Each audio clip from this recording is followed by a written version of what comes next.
Hey, how's it going, everyone? I'm Aviticus Dragon, and you're watching my Sleeping Dogs review.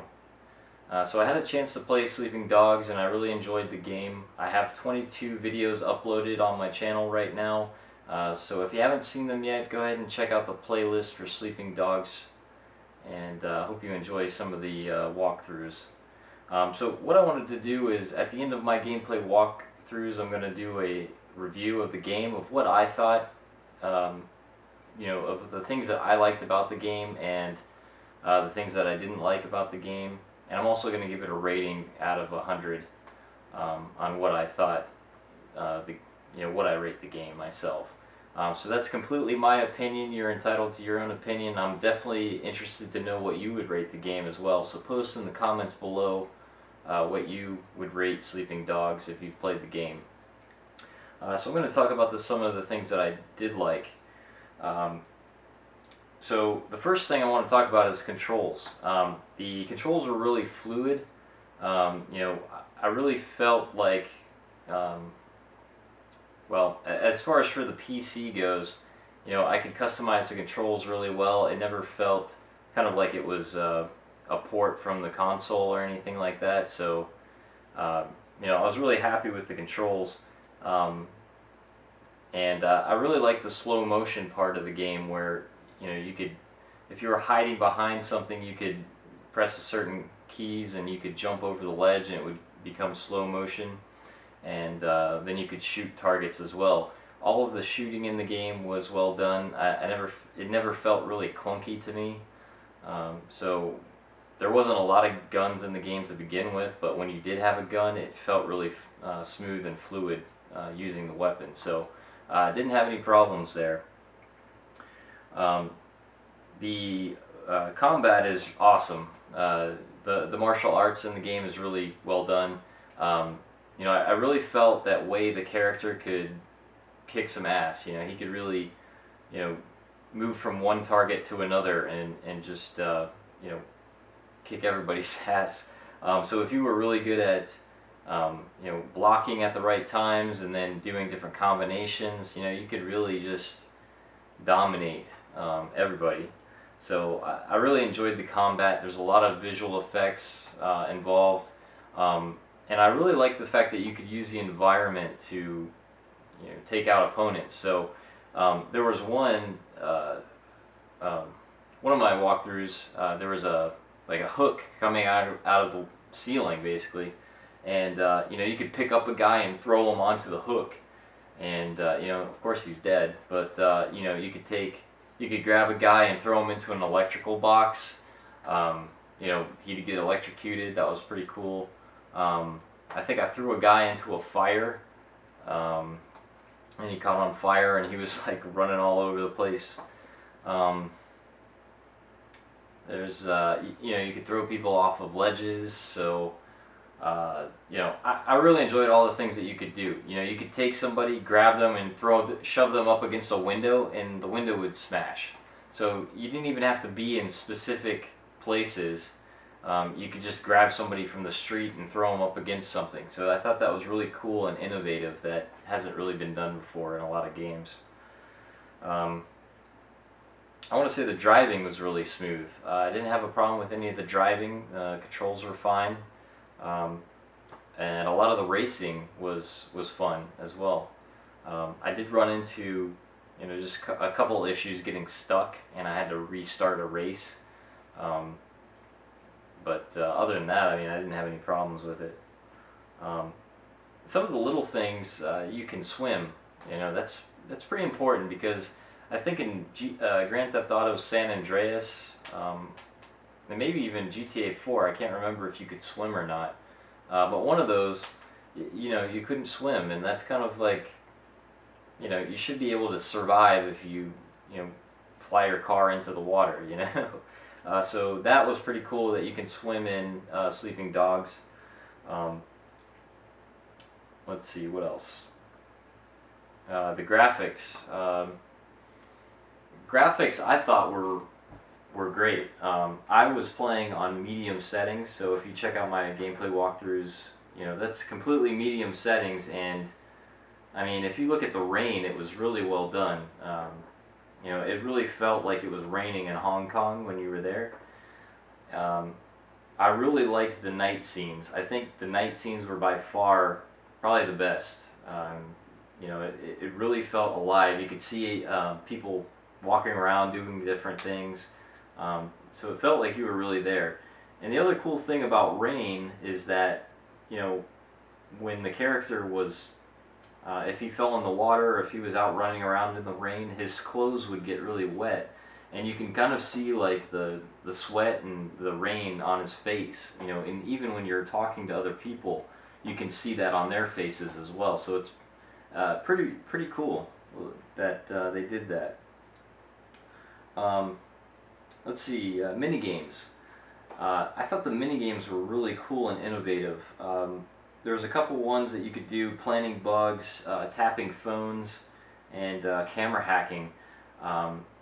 And each one of those mini games, even though some of them were simpler than others, they were pretty innovative and new. Especially the camera hacking part, where you had to guess specific numbers and guess the code. I really liked that one. I thought it was pretty cool, and it took a little while to get used to. So the mini games were different, and I really enjoyed those. Now the side. Actually, I wanted to talk about the mission variety. I thought the mission variety was really well done for the story, because I never once felt like I was, you know, doing something the same. Everything was different, you know, from, you know, breaking into a warehouse and trying to find somebody, to, you know, hunting down somebody who stole a cake, to, you know, taking somebody shopping, you know, to going into a wedding. There's so many different things that, you know, I don't want to spoil it, but a lot of different things that you can do, and I not once felt like I was redoing something I've already done. So it was really well done with the missions. Now the side quests, or side missions, a little of some of them were redundant. I know there was one mission that I did for a guy. He went and punched some guy in the face, so, you know, boom, knocked him out. And then I had to run away from the cops. So, you know, we're being chased by the cops. We get away from the cops, whatever. But later on, I find the same guy with another side mission, and this time he blows up like a building or some cop cars. I can't remember, but then I'm driving his ass around trying to get away from the cops again. So kind of redundant, but a little bit different scenario. You know, there were some different side missions as well, and there's a lot of them, and I didn't honestly do all of them. So some redundance there with the side missions, but other than that, it wasn't too bad. Another cool thing is that when you get apartments, just kind of like Grand Theft Auto, you get apartments in different sections of the city. You can find people to buy upgrades. So I found a guy that would let me buy some fish that I could put in a fish tank in one of my apartments, and I found another guy that was selling a coffee table that I could, you know, upgrade my apartment with. So you can buy some things for your apartments to, you know, I don't even know what else there is that you can buy. So if you have found other things, definitely let me know, you know, in the comments below what you found, where you found it. You know, it'd be really cool to see if, you know, what else you can buy, or what else you can get for your apartments as upgrades. So definitely post in the comments below if you have any of that information. So let's see that. Yeah, and lastly, the story. The story is great. I didn't have a problem with the story. The only downside I would say is that there was some cop. There wasn't a lot of cop background in the story. You know, you had one guy that was looking after Wei and keeping an eye on him. You know, keeping tabs, and Wei would meet with him every couple missions, and they would have a talk, just kind of like about nothing. I mean, it was just like, you know, the one guy was worried that Wei was getting in too deep, and I guess that was kind of important because I did feel like Wei was crossing the line where, you know, he had to decide whether or not he was going to side with the Triads or if he was going to be a cop, you know, stick with the cops. So I really thought that I had to decide, you know, wow, he's getting in pretty deep, you know, is he gonna stick with the Triads and become one, or is he gonna, you know, realize that he, you know, he has a duty to do, and, you know, he has to, you know, follow the cop route. So, you know, near the end he starts to, you know, get really close to the line, and I thought that was really cool. So the ending kind of hinted, I guess for me, hinted at a sequel, or maybe we'll see Wei again in another game. I wouldn't mind seeing him in another game.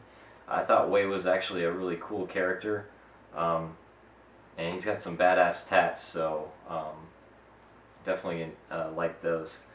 Other than that, the story was good. Okay, so I'm going to talk about some things that I didn't like about the game, and the first thing I'd have to say is the waypoints. I don't know how many times I was trying to drive somewhere and the waypoints kept, like, they kept redirecting themselves to another location, so I'd have to, like, you know, go up on the freeway and then turn around and go all the way around, and then, you know, just to get to some place that I could have just made a left and a right and gotten there. So I don't know if you had any issues with the waypoints, but that was definitely one of them for me. The other thing is that you can't date women. There's a couple missions where you can date a girl that you meet, but it's part of the story. There's no dating like Grand Theft Auto where you can get some girl's number, then you can call her and take her out on dates and take her to bars and things like that.